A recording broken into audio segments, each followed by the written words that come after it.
पुणे शहराला हादरवून सोडणारी घटना समोर आली आहे। पुण्यातील एका 13 वर्षीय मुलीवर चक्क वडील, काका आणि चुलत भावाकडून बलात्कार करण्यात आल्याची संतापजनक घटना समोर आली आहे। पुण्यातील हडपसरमध्ये घडलेल्या या घटनेने सर्वत्र खळबळ उडाली आहे। पुणे ही शिक्षणाची पंढरी आणि संस्कृती जपणारं शहर म्हणून नावारूपास आहे।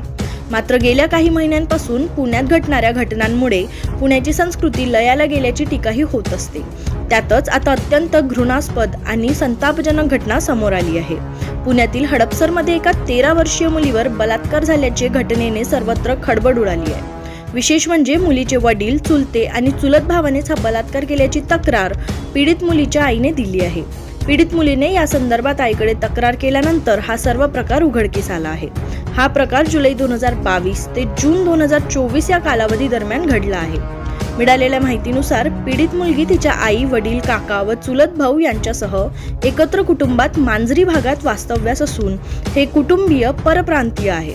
पीडित मुलीवर जुलै 2022 मध्ये तिच्या चुलत भावाने राहत्या घरामध्ये तिच्यावर बलात्कार केला। त्यानंतर भावाने तिला ठार मारण्याची धमकीही दिली होती। तर जानेवारी 2024 मध्ये पीडित तरुणीच्या काकाने रात्रीच्या वेळी फायदा घेत तिच्यावर बलात्कार केला। त्यानंतर काही दिवसांनी या मुलीची आई गावी गेलेली होती। त्यावेळी तिच्या वडिलांनी बलात्कार करण्याचा प्रयत्न केला होता। यावेळी पीडित मुलीने वडिलांना विरोध केला असता त्यांनी तिला मारहाण करण्याचीही आईने पोलिसात दिलेल्या फर्यादीमध्ये नमूद करण्यात आले आहे। दरम्यान या प्रकरणी पुढील तपास हडपसर पोलिसांकडून सुरू आहे। जनसबूत न्यूज च्या बातम्या पाहण्यासाठी आजच जनसबूत न्यूज चॅनलला सबस्क्राइब करा आणि बाजूला असणारे बेल आयकॉन प्रेस करा।